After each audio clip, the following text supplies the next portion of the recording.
disebut menyembah Nabi Muhammad, ayat itu mengatakan wa ulil amri minkum, dan taat pula terhadap pemimpin-pemimpin yang ada di antara kamu. Berarti umat Islam disuruh menyembah presiden. Ati Allah, taatlah kepada Allah. Artinya apa? Perintah Allah apa?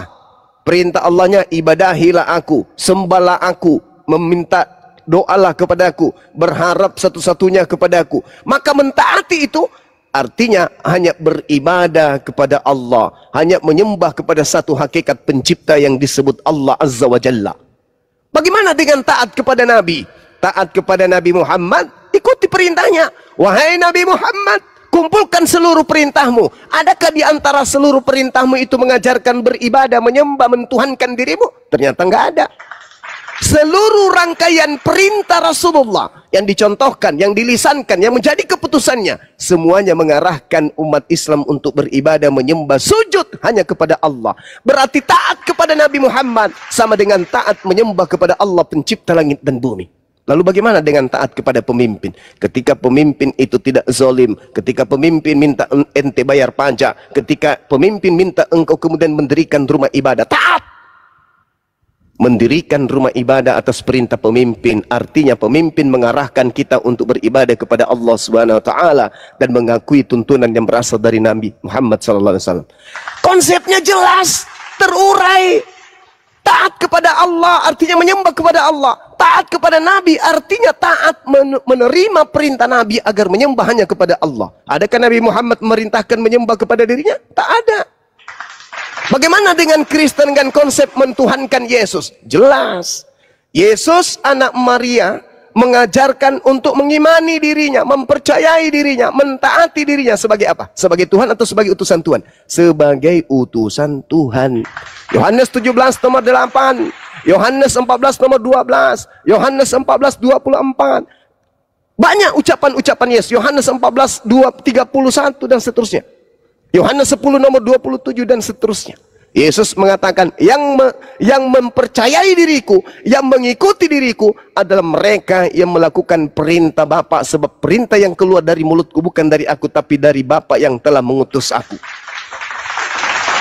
Kristen kok nyembah dia? Salah.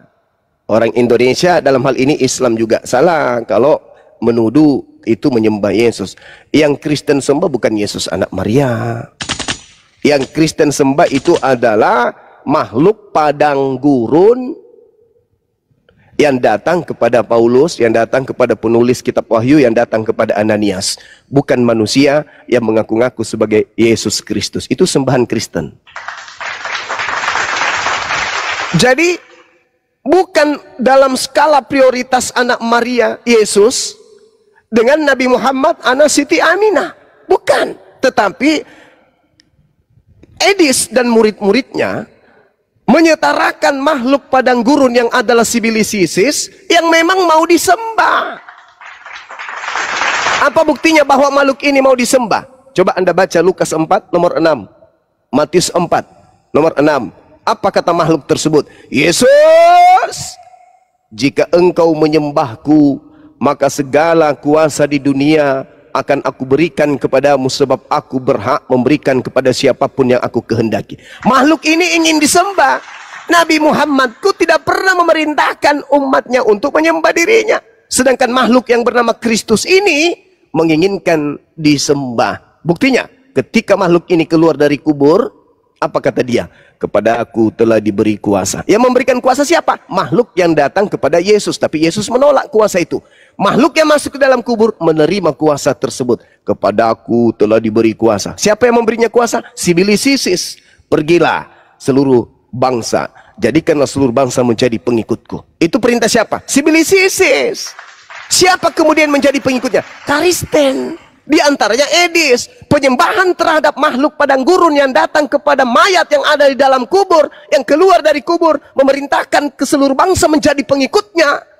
Disetarakan dengan Nabi Muhammad, yang Nabi Muhammad mengatakan apa? Fattakullah wa anti'un. Nabi Muhammad diperintahkan oleh Allah menyatakan kepada seluruh umat manusia, aku ini la amliku li nafsi naf'an wala darran illa ma sya Allah. aku tidak berkuasa mendatangkan manfaat kepada manusia maupun menolak celaka atau musibah bagi diriku kecuali apa yang dikehendaki oleh Allah. La amliku li nafsi naf'an wala darran illa ma syaa Allah. Nabi Muhammad bersandar kepada Allah. Aku tak bisa memberikan apa-apa. Aku tidak bisa membuat orang itu terhindar dari apa-apa. Karena semuanya hanya dengan izin Allah. Sama seperti Yesus. Semuanya karena Allah. Bismillah, bismillah. Hanya karena Allah. Tetapi makhluk padang gurun ini, wah, melampaui batas. Pergilah, jadikanlah seluruh manusia yang tak berakal menjadi pengikutku. Itu bukan Yesus, itu bukan anak Maria, tetapi itu adalah makhluk yang pernah datang kepada Yesus, tapi Yesus tidak mau terima. Wahai Yesus, iya paman, jika engkau menyembahku, kenapa? Lu akan aku berikan kuasa di bumi.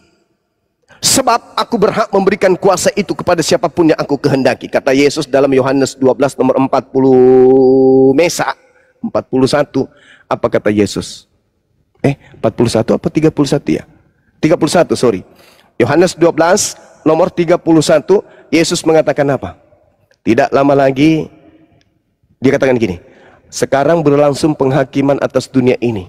Sekarang juga penguasa dunia ini akan dilemparkan keluar. Siapa penguasa dunia? Akan dilemparkan keluar. Penguasa dunia ya si Bilisisis. Dilemparkan keluar. Keluar dari mana? Keluar dari kubur.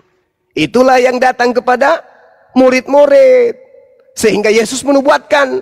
Sebab Mesias-Mesias palsu akan banyak melakukan mujizat sekiranya mungkin menyesatkan murid-murid pilihan juga. Yohanes 24 nomor 24. Maka yang keluar dari kubur adalah iblis yang dilemparkan dari kubur. Kata Yesus, Yohanes 12:31. Sekarang berlangsung penghakiman atas dunia ini. Sekarang juga penguasa dunia ini akan dilemparkan keluar. Keluar dari mana? Akan berarti belum terjadi. Kalau keluar dari surga, sudah keluar. Sudah zaman Adam dia dilempar dari Eden. Tapi ini baru akan keluar. Jadi keluar dari mana yang dimaksud? Keluar dari kubur. Coba Anda baca Matius 28 nomor 17 nomor 18-nya.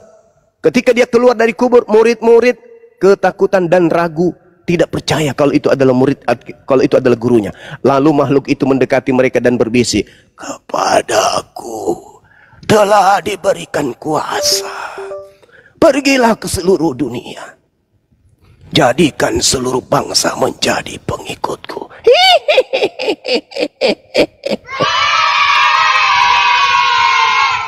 Mana orang banyak yang menjadi pengikut penyesat itu? Aliteng. Jadilah aneh. Manusia dibilang Tuhan. Tuhan dibilang turun jadi manusia nete. Tuhan turun ke bumi dipotong nonotnya. Aneh jadinya. Makan makanan yang diharamkan. Malah diajarkan kemudian. Coba kita buktikan bahwa itu adalah iblis. Apa kata Paulus setelah dibisikin oleh makhluk tersebut? Dalam Galatia 2 nomor 21. Aku tidak menolak kasih karunia Allah. Sebab sekiranya ada kebenaran oleh hukum Taurat, maka sia-sialah kematian Kristus. Coba. Ini apa ini maksudnya? Paulus mendapatkan ilmu dari makhluk padang gurun dengan mengatakan tidak ada kebenaran di dalam hukum Taurat. Gila enggak tuh? Gila. Masakan hukum Tuhan yang datang kepada Nabi Musa dikatakan sekiranya ada kebenaran di dalam hukum Taurat, maka sia-sialah kematian Yesus Kristus. Belum lagi dikatakan oleh Paulus di dalam Galatia 5 nomor 4. Apa kata dia? Dari bisikan iblis yang datang kepadanya. Kamu lepas dari Kristus jikalau kamu mengharapkan kebenaran oleh hukum Taurat. Kamu hidup di luar kasih karunia. Jadi apa maksudnya dalil Paulus ini? Karena ini berasal dari makhluk yang datang kepadanya sebagai pembisik. Apa kata makhluk itu? Paulus, ya paman, ajarkan kepada manusia-manusia cuplis bahwa mereka lepas dari Kristus jikalau mereka mengharapkan kebenaran dari hukum Taurat. Berarti orang Kristen ini harus menganggap hukum Taurat itu tidak ada kebenaran di dalamnya. Pantas saja Paulus di dalam suratnya, di dalam Filipi 3 nomor 8, apa kata Paulus di sana? Malahan segala sesuatu ku anggap rugi karena pengenalan akan Kristus Yesus Tuhanku. lebih mulia dari semuanya. Oleh karena dialah Yesus Kristus Yesus Tuhanku, aku telah melepaskan semuanya itu dan menganggapnya sampah. Paulus menganggap hukum Taurat itu sampah setelah bertemu dengan makhluk padang gurun. Di dalam bahasa original teksnya disebut skubalon. Skubalon artinya tinja. Tinja artinya kotoran. Kotoran artinya Dengan kata lain, Paulus mendapatkan bisikan dari makhluk Kristus bahwa hukum Tuhan yang datang kepada Nabi Musa itu adalah tai. Ayo, apa iya hukum yang datang yang Tuhan berikan kepada Nabi Musa di Loh Torah? Dua batu yang diberikan kepada Nabi Musa membebaskan Nabi Musa, Bani Israel dari perbudakan Mesir. Ketika kemudian Tuhan mengatakan dalam Yeremia 31 sampai 33, apa kata Tuhan? Aku akan mengadakan perjanjian baru dengan Bani Israel dan Bani Yehuda. Aku akan menanamkan hukum Taurat ke dalam batin setiap Bani Israel. Ulangan 4, Ulangan 6. Jika engkau ingin hidup, maka jalankan segala hukum Taurat pada saat engkau duduk, pada saat kau berdiri, pada saat kau berjalan, pada saat engkau berbaring. Ajarlah kepada anak-anakmu untuk menjalankan hukum Taurat itu. Dan kasih adalah tekun, wajib melaksanakan aturan Tuhan yang dibawa oleh Nabi Musa alaihissalam. Jika engkau ingin hidup, maka jalankan hukum Taurat. Kata Tuhan di dalam Ulangan 27 nomor 26, terkutuklah orang yang tidak menjalankan hukum Taurat dengan perbuatan. Tapi kata makhluk halus yang datang kepada Paulus, hukum yang datang pada Nabi Musa itu adalah tai, busuk. Skubalon. Anda coba cek apa betul skubalon itu artinya sampah? Apakah betul istilah skubalon itu bagi orang Yunani artinya tinja, kotoran? Anda lihat di dalam Filipi 3 nomor 8 dalam original teksnya. Di situ dikatakan hukum Taurat itu adalah skubalon, tai. Ini yang Anda ikuti. Agama seperti ini yang Anda ikuti. Na'udzubillah tsumma na'udzubillah. Orang waras pasti tinggalkan ajaran tersebut. Hanya orang gila yang cinta akan dunia, cinta makan babi, cinta tidak bersunat, cinta menghalalkan segala hukum Tuhan yang akan bertahan di agama seperti itu. Bagaimana mungkin hukum Tuhan disebut sebagai tai? Tai loh. Kata Paulus, dulu aku menganggap itu adalah sebuah kebenaran. Tapi begitu aku bertemu dengan Kristus Yesus, oleh karena dialah aku telah melepaskan semuanya itu dan menganggapnya tai, supaya aku memperoleh Kristus. Jadi orang Kristen itu wajib hukumnya menganggap hukum Tuhan yang datang kepada Bani Israel itu tai, supaya kalian bisa mendapatkan Kristus. Kenapa? Itu kan Paulus. Tunggu. Paulus mengatakan dalam 1 Korintus 11 nomor 1, engkau harus menjadikan aku sebagai teladanmu. Kamu harus meneladani aku. Kamu harus mencontohi aku. Kamu harus jadikan aku sebagai bapakmu. Aku yang harus kamu ikuti. Aku yang harus kau teladani. Sebab aku ini juga adalah Kristus. Gitu, saudara. Ya, saya kira cukup dari saya. Semoga apa yang saya uraikan ini bisa menjadi pelajaran bagi kita semua. Bang mau nanya, Bang. Demikian. Bang Juma boleh nanya, Bang Juma. Mumtaz Guna. Silakan. Bang Juma. Subhanallah. Ya. Mantap. Bang Juma. Maaf, Silakan, boleh nanya Bang saudara. Juma. Oh ya. Boleh, boleh. Tadi Bang Juma Bentar, Bang, belajar ini Muslim apa Kristen? Kristen Bang. Oh baik, silakan. Tadi kan Bang Juma kan memberi pernyataan mengenai nur ya. Nur Muhammad. Nur itu kan kalau nggak salah cahaya, Bang ya. Betul ya, Bang ya? Iya. Ya, yang kata Abang kan dari Allah Subhanahu wa taala membuat dunia ini dari Nur Muhammad gitu kan ya. Betul nggak, Bang? Betul kan? Iya. Terus Abang bilang terus pengertian saya, Abang bilang namanya manusia Nabi Muhammad SAW itu Nabi dan utusan Allah. Itu hubungannya apa, Bang, antara Nur Muhammad dengan Nabi, Bang? Saya kurang ngerti itu tadi penjelasan Abang, agak singkat tadi. Oke. Jadi Nabi Muhammad sendiri itu tercipta dari Nur Muhammad. Al-Maidah ayat 15, Al-Ansab ayat 45 sampai ayat 46. Cahaya yang menerangi adalah Nur Muhammad. At-Taghabun ayat 8, cahaya yang diturunkan. Al-Furqan, Rasul makan minum. Berarti dia bukan yang disebut Nur Muhammad. Al-Furqan jelas menerangkan itu. Al-Isra ayat 93, Nabi Muhammad menerangkan kalau dirinya hanyalah manusia. Al-Kahfi ayat 110, Nabi Muhammad mengatakan aku hanyalah manusia. Ali Imran ayat 31, ikutilah aku, bukan sembahlah aku, bahwa aku hanyalah cahaya dari Allah. Al-Asab ayat 45, cahaya yang menerangi manusia, dan seterusnya. Artinya bahwa ketika berbicara mengenai sang pencipta langit dan bumi, pencipta langit dan bumi menciptakan segala sesuatunya dari nur Muhammad, termasuk menciptakan Nabi Muhammad dari nur itu sendiri. Sedangkan pencipta langit dan bumi itu hakikat absolut tunggal, yang tidak ada Nabi Muhammad di sana. Nabi Muhammad hanya manusia yang dari sejak semula dipersiapkan untuk menjadi rasul penutup, sebagaimana yang saya terangkan tadi dalam Al-Quran surah Ali Imran ayat 81, bahwa Allah di alam praeksistensi manusia, Allah sudah menentukan nabi-nabi. Makanya Yesus dalam kitab saudara, kemuliaanku yang ada di hadiratmu sebelum dunia ini ada. Sebelum dunia ini ada, Allah sudah memberikan kedudukan-kedudukan kepada para nabi. Ali Imran ayat 81, pengakuan Yesus dalam Yohanes 17.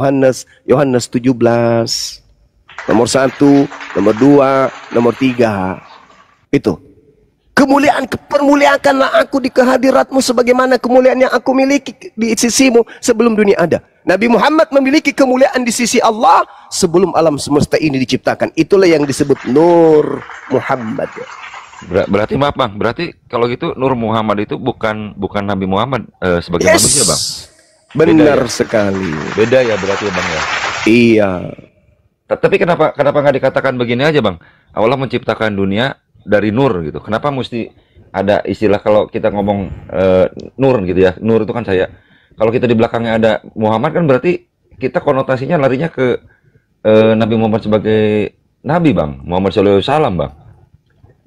Iya.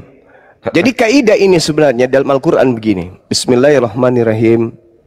Ya ahlal kitab, qad ja'akum rasuluna yubayyinu lakum katsiran mimma kuntum tukhfuna minal kitab wa ya'funa an katsir. Qad ja'akum minallah nurun wa kitabun mubin.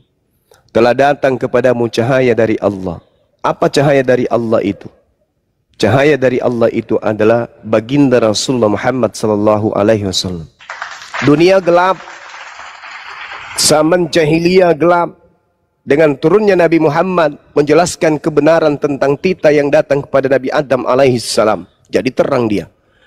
Dengan turunnya Nabi Muhammad menjelaskan kaidah yang muncul pada Nabi Adam, pada Nabi Abraham atau Ibrahim alaihissalam, menjelaskan, menguraikan, jadi terang. Kemudian bagaimana Nabi Muhammad menjelaskan tentang proses penciptaan, jadinya terang. Yang tadinya kita tak tahu, Nabi Muhammad datang untuk menjelaskan itu semua. Maka dikatakan sebagai Nur Muhammad. Alam semesta ini dicipta.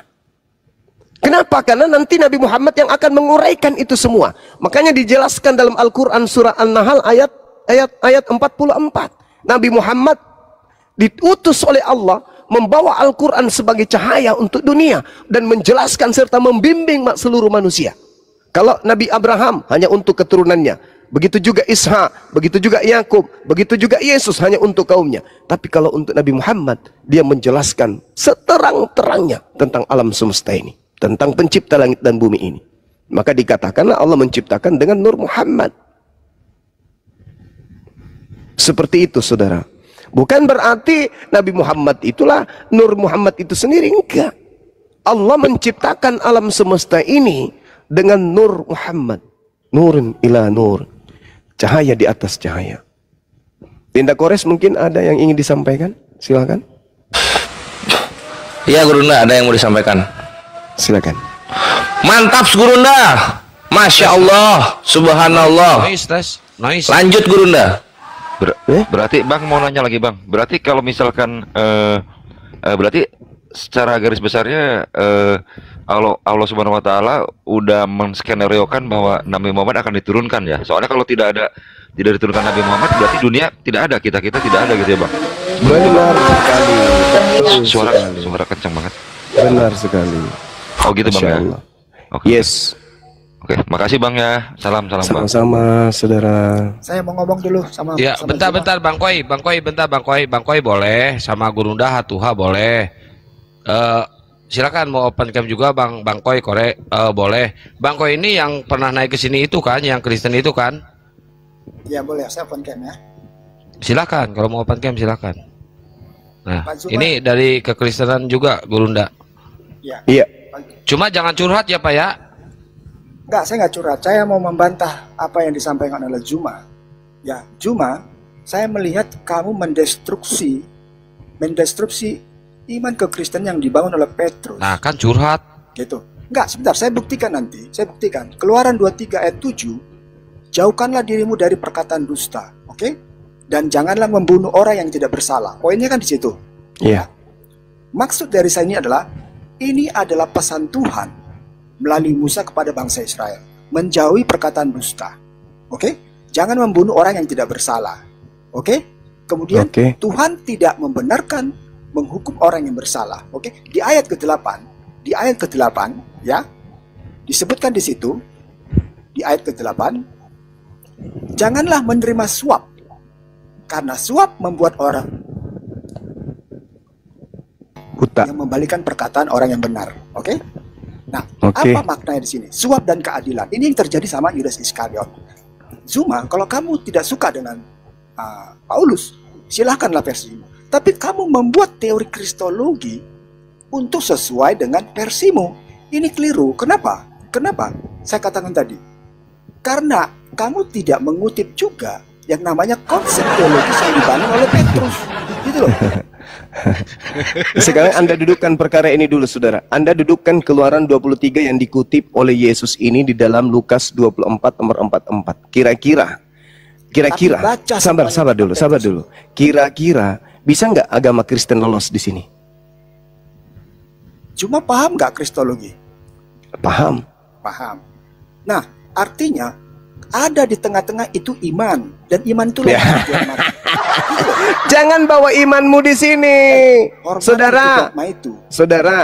Topi sapam bisa kau sembah kalau hanya berdasarkan iman. Saya tanya samamu, Keluaran 23 nomor 78 bisa nggak agama Kristen lolos di sini? Zuma. Yesus itu disalibkan, mati dan selesai dan seterusnya. Enggak, saya tanya, jangan kau bawa konsep itu. Saya tanya dulu, saudara. Saya tanya bahwa Yesus itu. Saya tanya sama saudara, Keluaran 23 nomor 78 bisa nggak lolos agama Kristen di sini? Jangan modal semangat. Jangan modal semangat kalau ilmu nggak ada, jangan. Coba dudukkan agamamu di sini. Bisa nggak agamamu lolos di sini? Lihat. Pada akhirnya orang Israel menyalibkan Yesus. Enggak, jangan ke situ dulu. Sebentar. Kamu ingin menunjukkan bahwa Yesus itu tidak disalib. Orang Kristen mendudukkan bahwa Yesus itu disalib. Kenapa sampai terjadi seperti itu? Karena Yesus ditanyai sama Israel, apa kamu Mesias? Yesus tidak menjawab. Pada akhirnya orang Israel menyalib karena ingin membuktikan bahwa benar nggak ini orang kalau disalib masih bisa selamat. Itu logiknya. Di situ loh iman itu loh, Pak Zuma. Anda mendestruksi konsep kekristenan yang dibangun oleh konsep kekristenan yang dibangun oleh Simon Petrus. Soal masalah Paulus itu kamu bilang Kristus, silakan saja dari sini. Ilmu kristologi itu jelas-jelas melenceng dari apa yang disampaikan oleh Petrus. Saya bertanya kepada saudara, polanya kan Yesus, bukan Bang Suma yang jadi pola, tapi Yesusnya yang menjadi kerangka berpikir kita sebagai orang yang datang belakangan. Kata Yesusnya dalam Lukas, harus terjadi apa yang tertulis tentang aku di dalam kitab Taurat kan? Bukan di Matius, Lukas, Markus, Roma, Galatia, Filipi, bukan. Tetapi di Taurat. Keluaran 23 itu kan jelas.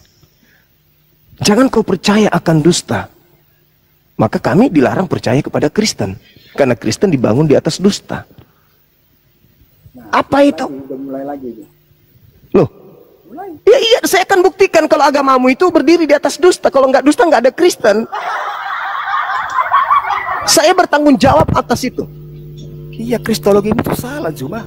Lah, kristologi itu apa menurutmu?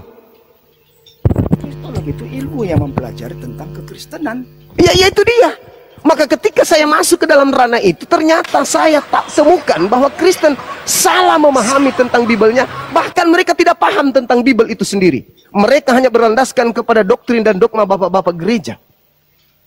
Itu jelas. Kalau Anda menggunakan akal sehat, ilmu, sains, bagaimana kemudian Anda menguraikan kebenaran yang ada dalam kitab saudara, Anda akan keluar dari Kristen. Saya jamin itu. Anda hanya terlanjur Kristen dan Anda memiliki percaya diri yang sangat kuat. Kenapa? Ya di backingan Anda itu makhluk padang gurun. Wajar. Sekarang coba Anda dudukkan pernyataan Yesusnya di dalam Keluaran 23 nomor 7 nomor 8 itu. Bisa nggak? Bisa nggak agama Kristen masuk ke situ? Bisa nggak? Bohong jangan kau percaya, orang benar jangan kau bunuh. Yesus orang benar kan? Boleh nggak dibunuh Yesus? Menurut dalil ini boleh nggak? Saya sederhanakan.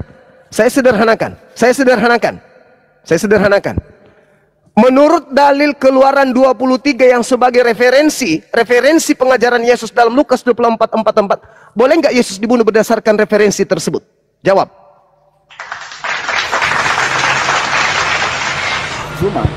Pak Zuma, hukum Taurat yang ditulis di Perjanjian Lama itu kita Keluaran Bang Kores, noise Bang Kores. Woi. Iya, ditutup aja Dinda Kores. Ya, udah ditutup tapi dibuka lagi. Ya, saya ulangi. Hukum Taurat yang berlaku di agama Kristen, ya, itu yang ditulis di kitab Keluaran di pasal yang 14 ada 10. Itu berlaku. Tapi dilarang membunuh. Faktanya sampai sekarang ada orang membunuh. Apa hubungannya coba? Hubungannya apa hubungan? Begini, Pak. Yang saya tanyakan kepada saudara, saya kutip Keluaran 23 ayat 7 yang mengatakan Anda jangan berdusta untuk mencapai tujuan. Itu memang orang Yahudi pada akhirnya berbohong, mendustakan apa yang dilakukan sama Yesus, sehingga Yesus akhirnya disalib.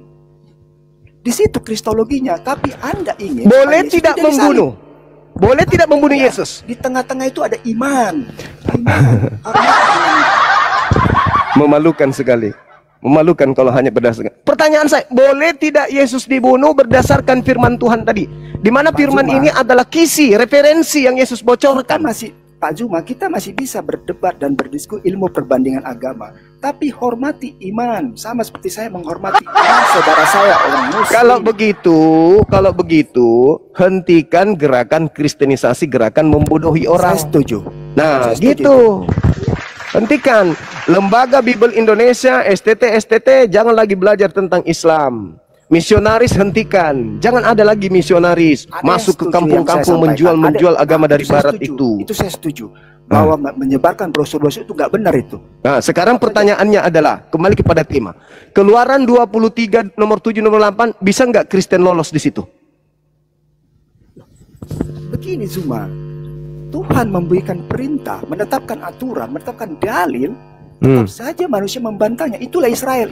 Pertanyaan saya, boleh tidak Yesus, boleh tidak Kristen duduk di situ? Pertanyaannya, kenapa tidak? Perintahnya apa? Jangan membunuh Yesus. Jangan membunuh. Sebentar, Anda kan menarik Yesus sebagai objeknya kan? Yesus yang mengatakan itu.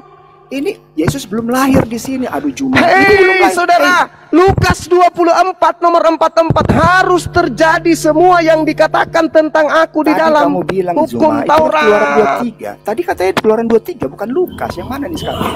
Yesusnya yang menjadikan Keluaran 23 itu sebagai referensi dalam beragama. Harus terjadi apa yang tertulis tentang aku di dalam Keluaran 23 nomor 7 nomor 28. Satu-satu dulu. Keluaran 23 ayat 7. Jangan menghukum orang yang benar. Jangan menghukum orang yang salah dan jangan menunjukkan dusta. Salah Anda. Tadi salah. Jangan membunuh orang yang benar. Jangan membunuh orang yang tidak bersalah. Pertanyaan saya, boleh nggak Yesus dibunuh? Di situ tidak seperti itu katanya. Jangan membunuh orang yang tidak bersalah. Iya. Artinya, boleh nggak membunuh Yesus? Yang bersalahlah yang dihukum. Oke, boleh nggak membunuh Yesus? Yesus tidak bersalah. Artinya, boleh nggak dibunuh? Secara logik Yesus tidak boleh harusnya dibunuh sesuai dengan aturan dalil tadi. Tetapi orang Israel membunuh. Nah, sekarang itu melanggar firman Tuhan. atau memenuhi firman Tuhan? Ya kalau kita bicara logik ya melanggar, tapi kan dilakukan kita sama manusia. Melanggar. Berarti agama Kristen berdiri di atas pelanggaran firman Tuhan, betul? Tidak begitu konsep kristologinya. Makanya versimu dibalik, membalikan untuk mengatakan bahwa Yesus itu jadi salib. Itu konsep Kristen yang salah.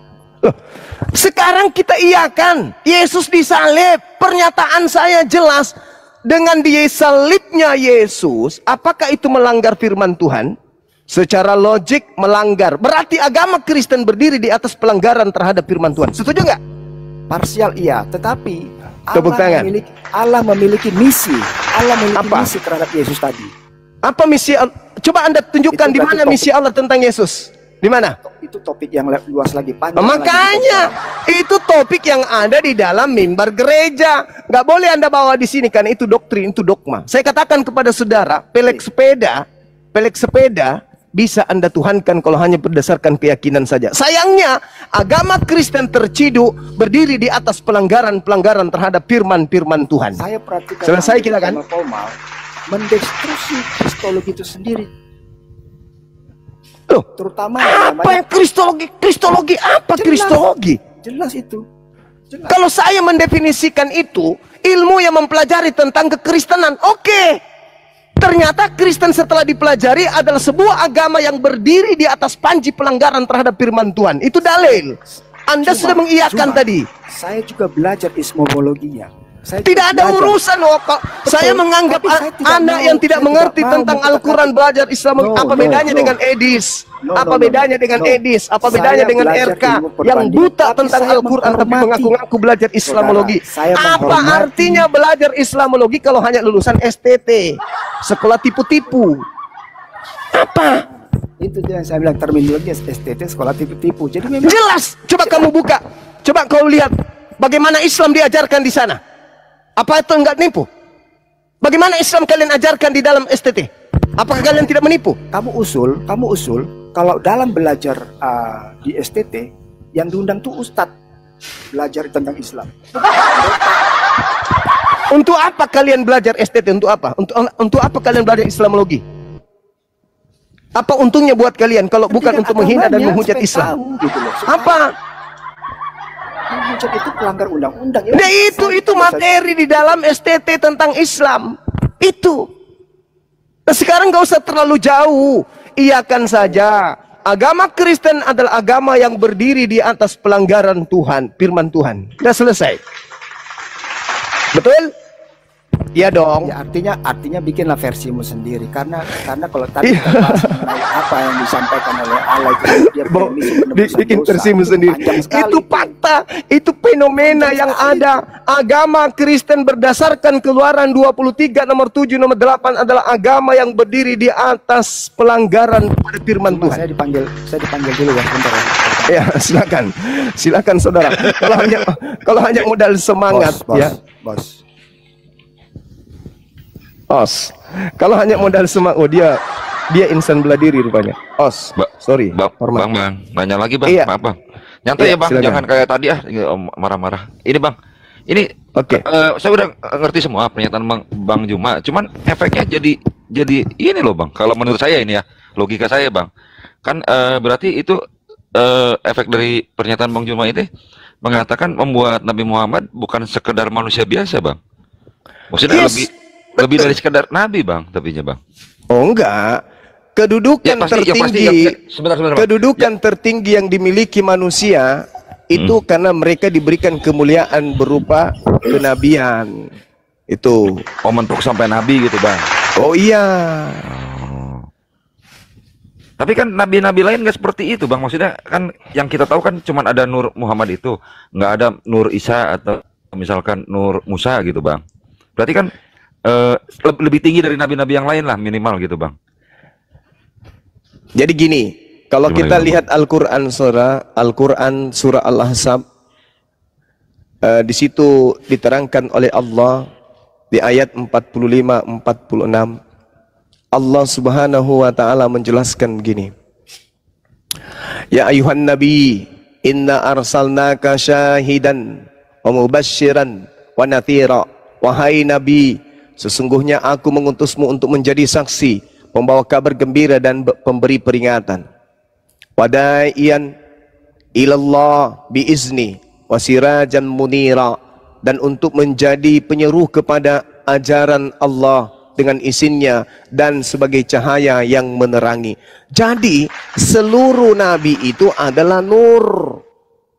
Seluruh nabi itu adalah cahaya. Seluruh nabi, bukan hanya Nabi Muhammad saja. Oh, semuanya Bang, semuanya Bang. Iya, itu. Makanya saya katakan kepada saudara, kedudukan seorang nabi itu adalah cahaya bagi seluruh alam semesta terhadap apa yang diuraikan Nur Muhammad tadi. Bukan berarti Nabi Muhammad yang menjadi seperti pemahaman orang Kristen dalam Yohanes 1:1, Yohanes 1:3, bukan. Iya justru itu Bang, maksud saya itu begitu Bang. Bukan di situ poinnya. Bukan ya. Saudara. Iya justru saya begini, makanya saya hadir lagi itu menanyakan, kok mirip jadinya Bang? Betul nggak kalau saya punya pemikiran seperti itu Bang? Iya, karena Anda salah mentafsirkan Yohanes 1:3. Anda menganggap bahwasanya firman di situ adalah Yesus. Salah. Di situ bukan Yesus yang firman itu. Makanya tidak ada dalil di Bible Anda yang mengatakan pengakuan Yesus, aku adalah sang firman. Tidak ada. Cuma pemahaman Kristen karena dipengaruhi oleh ajaran Paulus sehingga mengatakan Yesus itu adalah firman itu sendiri. Bukan. Coba, orang Kristen diajarkan untuk mengkawinkan dua ajaran. Ajaran paganisme, ajaran tauhid, ajaran trinitas, ajaran tauhid. Di mana buktinya? Coba Anda lihat Filipi 2:6. Siapa yang menjadi manusia di situ? Yang menjadi manusia di situ bukan firman. Yang menjadi manusia di situ adalah dewa. Dewa itu mengosongkan dirinya menjadi daging. Sedangkan yang terjadi di dalam Yohanes 1:1, Yohanes 1:14 endingnya, firman itu menjadi daging. Sama seperti Matius 4:4, manusia itu adalah firman yang menjadi daging. Manusia tidak hidup dari roti saja, melainkan dari setiap firman yang keluar dari mulut Tuhan. Berarti kita ini berasal dari firman yang keluar dari mulut Tuhan. Sama seperti Yesus, firman yang keluar dari mulut Tuhan adalah, wahai Gabriel, ya Tuhan datang kepada seorang perawan bernama Maria, katakan kepada dia, aku Tuhan mau agar dia hamil dan melahirkan ciptaanku bernama Yesus. Lahir. Maka dikatakan pada mulanya firman. Lalu kemudian pada mulanya firman ini, kehendak ini, aku hendak menciptakan manusia tanpa ayah. Turun, sampaikan kepada wanita Maria. Turun. Maka Maria hamil dan melahirkan manusia. Maka Yesus dikatakan pada mulanya adalah firman. Firman itu telah menjadi manusia. Jadilah Yesus. Coba Anda baca Yesaya 55:11 atau Mazmur 33:9. Apa yang dimaksud di sana? Innama amruhu idza arada syai'an ayyakula lahu kun fayakun. Setiap kali Tuhan ingin mengadakan sesuatu yang tadinya tidak ada menjadi ada, Tuhan hanya berkata, Tuhan hanya memberi perintah. Itu seperti itu saudaraku. Ya, berarti beda ya pengertiannya Bang. Saya ini mah dengan pemikiran saya, dengan asumsi saya gitu. Kok jadi mirip gitu? Itu asumsi saya tapi udah diterangin. Makasih Bang Juma. Oke. Baik. Segitu aja Bang Pelajar. Saya geser ke pasien selanjutnya. Ini ada dari tadi nih Gunung Batu. Iya, segitu aja. Silakan yang lain, silakan yang lain. Siap. Silakan. Ya, Gunung Batu mau menghujat, silakan. Mau menghujat apa? Nong. Saya kasih waktu 1 menit. On mic lah. Ya lu buka sendiri ngehe. Ngeyel kau di situ yang pegang komal. Mulai Gerunda nih. Iya Gerunda. Iya Zuma. Apa dek? Ingat saya kan? Ingat Kristen, ingat kan, kamu. Zuma? Iya. Iya ingat saya. Saya orang yang suka menghujat kau. Zuma. Boleh. Kau jelaskan dulu. Aku sendiri kan Nur Muhammad itu seperti apa? Nur Muhammad itu. Sederhana itu dua kata. Nur artinya cahaya. Cahaya, iya. Muhammad artinya yang terpuji atau terpuji. Jadi Nur Muhammad cahaya mulia atau cahaya terpuji. Cahaya yang terpuji. Ye. Begitu. Ya iya. Oke. Lu mau apa lagi? Oke. Di manakah kau jelaskan Muhammad itu dulu setara dengan nur cahaya, berarti itu setara dengan Allah itu. Kau harus apa kau ini kau jelaskan dulu. Siapa yang mengatakan Nabi Muhammad itu adalah Allah? Saya tidak bilang Muhammad Terus? itu Allah. Kau kan bilang bahwa Muhammad itu adalah nur. Berarti nur itu setara dengan Allah. Karena apa? Allah itu cahaya. Aduh, Allah itu adalah pemahaman ini pagan. Pagan apa? Kau bicara dulu. Kau terangkan dulu. Akulah terang dunia. Disembah. Itu Alkitab yang bilang aku adalah terang dunia. Terang dunia itu matahari, bukan Muhammad Yesus. terang dunia. Bukan Muhammad terang dunia. Lucu inti, kenapa kamu yang sewak? Lah saya tanya, yang terang dunia itu Allah bukan Muhammad. Yang sewak malah kamu, bukan saya. Terang dunia itu adalah matahari. Hei, Alkitab itu sudah mencatat tentang proses penciptaan. Ribut kau. Udah apa kau? Oh kau. Hei, Al-Quranmu mengatakan pelajarilah. Kasihan kali. Mencari kelemahan Islam nggak akan pernah bisa. Anda membahas tentang Islam, ilmu Anda nggak ada wadah di badan Anda untuk menerima penjelasan Islam Al-Quran. Sulit itu bang. Adalah lebih baik Anda berpikir pencipta langit dan bumi turun ke bumi, isap puting. Itu aja yang Anda pikirkan. Kok bisa? Itu Anda pikir. Kok bisa Tuhan turun ke bumi isap puting? Iseng kali Tuhannya. Enggak terlalu jauh materi Nur Muhammad itu, terlalu jauh. Terlalu jauh. Anda harus siap ilmu dulu untuk mengkaji materi itu. Itu materi finish, materi final, sama seperti pembahasan tentang makrifat itu. Sedangkan kalian bahaya belajar makrifat. Kenapa? Anak orang aja Anda anggap Tuhan, bagaimana mau bahas makrifat?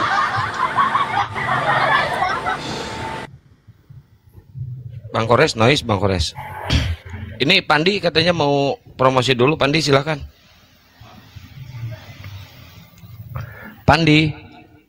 Siap Kang. Assalamualaikum warahmatullahi wabarakatuh. Assalamualaikum warahmatullahi. Bang Zuma, assalamualaikum. Waalaikumsalam warahmatullahi wabarakatuh. Enggak sih, cuman mau di follow aja teman-teman. 5 menit aja. Habis itu turun. Lanjut, Akang. Siap. Ini ada Bang Pur. Bang Pur, dibuka mute-nya Bang. Bang Pur silakan. Ayo pasien selanjutnya silakan Bang Pur. Malu nggak itu ditanya Keluaran 23 nomor 7 nomor 8 bisa nggak Kristen lolos di situ? Nggak bisa menjawab dia. Wih, malu nggak itu? Wih, sakit kalau saya di situ sakit.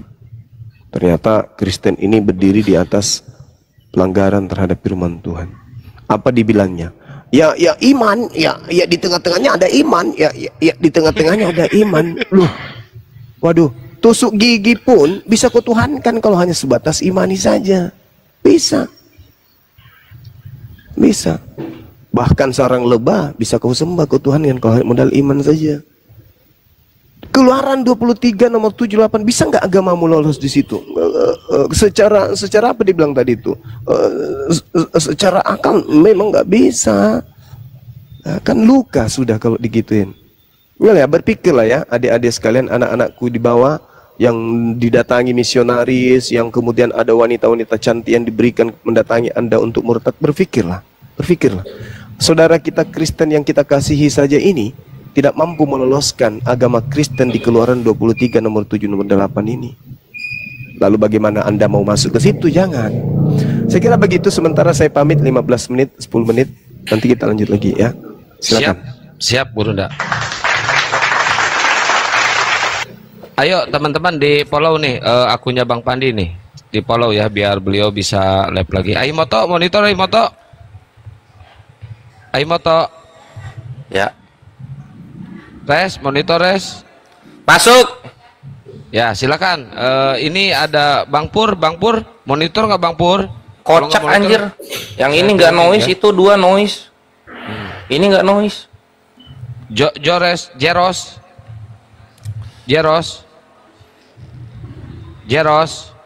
Oi Jeros.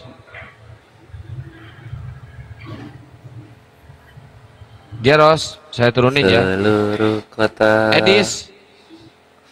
Nah, ini aman kan? Kuculuk. Kocak ya. Dis. Bukan, ini fansnya. Mau pansos lu ya? Ya. Turunin, ah.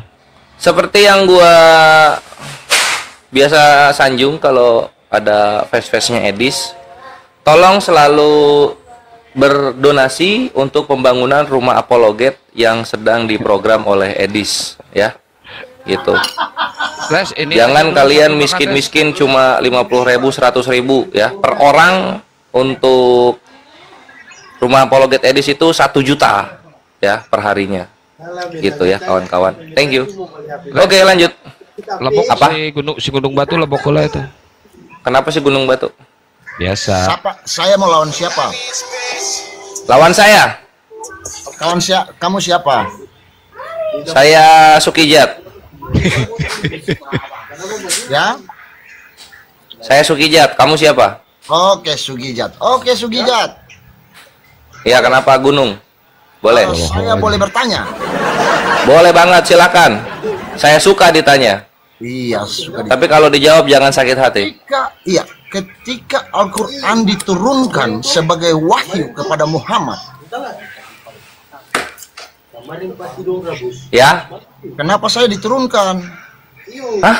Lu Ada di atas ini. Ya, oke. Asal siap belakuk otohot berkokok.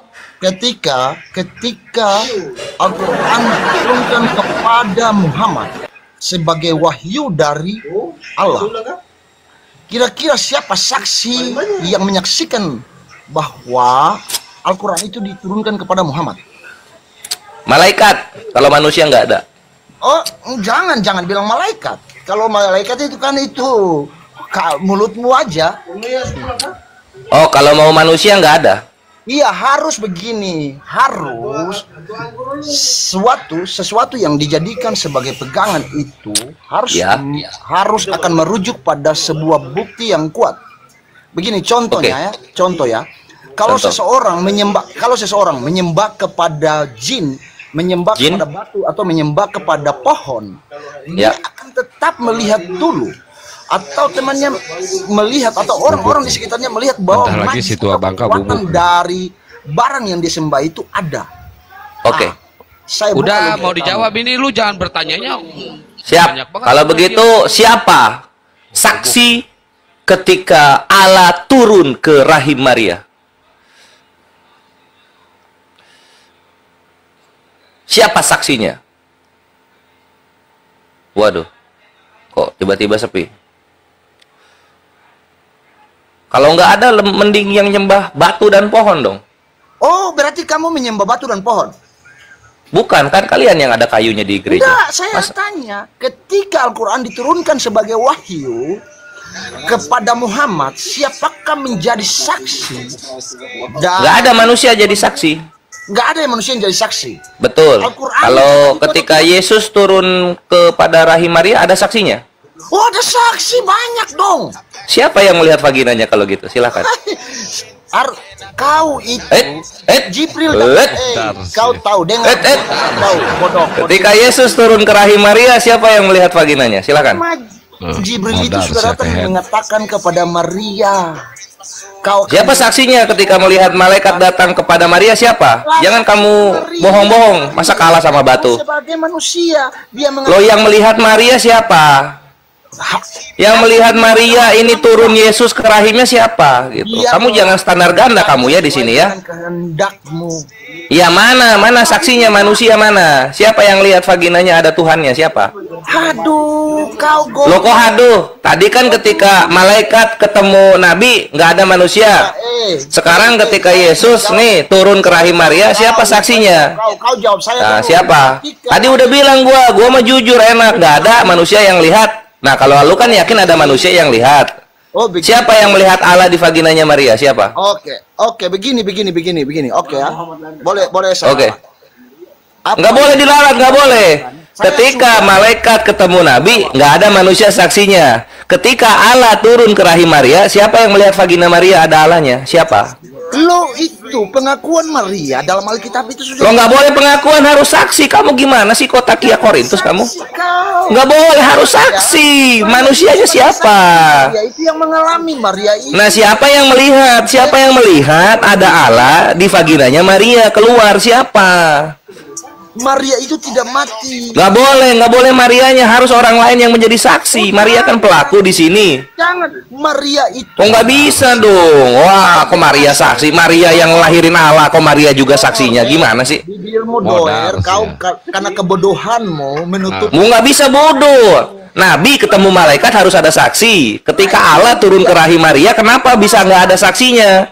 Mana saksinya? Tulis dalam Alkitab kami. Oke, siapa saksinya yang melihat Maria dari vaginanya keluar Allah? Siapa? Siapa saksinya? Apa yang kau tanya? Ketika ini Allah turun dari rahim Maria, siapa saksinya yang melihat vagina Maria? Siapa? Bukankah Jibril menampakkan rupanya kepada Maria dan mengatakan, Ya siapa saksinya? Kan itu malaikat, katanya nggak boleh malaikat. Siapa saksinya? Kau dengar sini. Ini mau dengar saya. Hidup Marah cuma ini. sebentar. Maria Marah. itu belakangannya mati. Yesus mati lebih mendahului Maria loh. Ya siapa saksinya? Siapa saksinya melihat Allah turun ke Maria? Siapa saksinya? Maria sudah menjadi saksi, bodoh. Oh, Maria pelaku, kok pelaku jadi saksi? Kayak mana kau ini? Pelaku jadi Nabi kami aja nggak boleh jadi saksi, harus ada orang lain. Ini siapa orang lain yang melihat Allah turun ke Maria? Siapa? Maria. Setelah Maria menikah dengan Yusuf dan mempunyai anak, inilah yang dikabarkan kepada umat seluruh dunia ini. Tertulis Lo dalam bukan perkawinannya Yusuf sama Maria. Ini Allah turun ke Maria. Siapa saksinya? Nah, malaikat Jibril, Maria sendiri. Lo nggak bisa malaikat. Tadi malaikat kami nggak boleh. Malaikat tadi kami nggak boleh. Kenapa kalian boleh? Oke. Saya tanya. Harus manusia. Siapa manusianya yang saksi? Siapa? Kebodohanmu jangan kau pelihara. Kau Abang-abang tunjukkan semua saya dalam turun dulu ya. Al-Quran Terima bahwa, kasih ya. Siap belajar. Abang di atas ya. Iya. bahwa Muhammad itu menerangkan kepada semua umat di dunia ini bahwa dia menerima Al-Quran itu sebagai wahyu dari Allah. Ada saksi manusianya nggak ketika Nabi kami menerima wahyu? Ada saksinya nggak? Saya nggak. Sudah, kau nggak usah. Saya sudah jelaskan tentang saksi. Kau nggak bisa menjawab. Kau jelaskan. Ya udah, nggak ada saksinya. Manusia nggak ada saksinya kalau Nabi kami. Sekarang Maria, ketika Allah turun ke rahimnya, siapa saksinya? Yang aneh-anehnya. Siapa yang saksinya? Begini, saya tanya. Yang ngadi-ngadinya. Katanya surga itu diciptakan. Waalaikumsalam warahmatullahi. Jelaskan. Surga diciptakan. Apa yang Ini, kau bisa terangkan mohon maaf, tentang surga diciptakan? mohon maaf. Sementara surga itu ada, segala sesuatu ini ada. Ya kalau gitu Tuhan kau sama surga sama-sama tua dong kalau gitu. Ngaconya di luar. Katanya surga nggak diciptakan. Artinya surga sama Tuhan kau sama-sama tua jadinya. Menjelaskan bahwa surga diciptakan. Bagaimana? Ya memang diciptakan. Kalau misalnya surga nggak diciptakan sama kuat sama Allah kalau gitu. Ada tak kita. Saya jelaskan ke kau tidak bisa menerima. Jangan kau lari dulu ke surga ini. Gimana? Siapa saksinya ketika Allah turun ke Maria? Siapa saksinya? Lah bang, bodoh, kau dengar. Maria itu sudah menjadi saksi yang nyata. Siapa yang melihat Maria? Di rahimnya ada Allah. Siapa saksinya? Oke, saya tanya sekarang. Loh, kau tanya, saya jawab. Harusnya bukan saya tanya. Saya jawab. Kau jawab apa, bangsa? Kau jawab. Nggak ada. Siapa saksinya ketika Allah turun ke perutnya Maria? Ini siapa saksinya? Kau dengar sini. Yang mengalami itu Maria. Oke ya, dengar ya, saya jawab ya. Ya nggak boleh yang mengalami menjadi saksi. Nabi kami mengalami wahyu, bukan jadi saksi. Nggak boleh. Ketika Maria mengalami Allah, kenapa Marianya juga jadi saksi? Kau ini Takia Korintus kerjanya kau. Melayang-layang kau seperti roh Allah di permukaan air. Ada alasannya kok, jangan kau bantah. Setelah proses itu terjadi, Maria Ya. itu kan tidak mati mendahului Yesus. Yesus itu Nggak peduli Maria mau cacar, mau tipes, mau nggak mati. Siapa saksinya ketika Allah turun ke perut Maria? Yesus Siapa saksinya? Jangan kau tetapi tidak Kau ini minta saksi, iman kau sendiri nggak ada saksi. Gimana ini? menyetubui anak umur 6 tahun dan umur 9 tahun. Tuhan kau itu menggauli anak umur 12 tahun untuk turun ke bumi. Pelecehan seksual Tuhan kau itu. Kau dengar Turun ke bumi melalui vagina wanita, bukannya jadi suami, jadi anak. Jangan kau Mau ke situ kita? Mau ke situ kita? bagaimana membenarkan tentang Al-Quran adalah wahyu, sementara kau sendiri tidak bisa mengungkapkan atau tidak bisa mengatakan sesuatu yang memperkuat pernyataan bahwa ketika Allah itu menurunkan Gua mah jujur enak. Kalian gak jujur. Allah turun ke Maria nggak ada saksinya. Kalian gak jujur. lah, Maria sudah jadi saksinya. Maria bukan saksi, Maria pelaku. Sudah Yesus. Maria ini pelaku bukan saksi. Kalian gak jujur kalian. Malu kalian ya. Nanya-nanya saksi, kalian gak punya saksi. Saksi apa yang kita harus saksikan? Ini Allah turun ke rahim Maria. Ini ada Allah turun ke rahim Maria. Siapa saksinya? Kau dengar nggak proses Maria itu mengandung Yesus? Iya. Siapa saksinya? Di situ ada perjanjian yang dituliskan dalam Alkitab bahwa ini begini Mabre. Kalau misalnya Maria mengandung, itu kan bisa berhubungan bersetubuh kan? Bisa nih, nggak perlu saksi. Tapi karena konsepnya ini Allah yang dikandung, siapa saksinya? Makanya kau masa sama seperti manusia. Kau tahu bahwa Yesus itu dikandung tidak melalui proses biologi persetubuhan manusia, tidak melalui artinya ini harus ada saksinya nih. Siapa saksinya? Saksinya siapa? Ya Maria sendiri bodoh. Lo nggak bisa dong. Nabi kami juga nggak bisa jadi saksi sebagai pelaku wahyu. Ini Maria pelaku Allah, kenapa dia nggak punya saksi? Saya tanya kamu.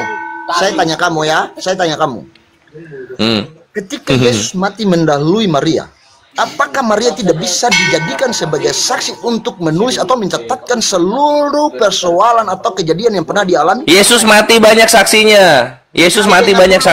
Jawab. Ketika Yesus banyak saksinya kalau Yesus mati. Tapi kalau Allah turun ke rahim Maria, ini mana saksinya? Kebodohanmu jangan kau pelihara. Kau dengar dulu penjelasan. Hai sampah dunia. 1 Korintus 4:13. Siapa saksinya ada Allah turun ke perut Maria? Ketika Yesus dilahirkan, Yesus ini mengalami proses dan hidupnya di dunia ini cuma beberapa saat.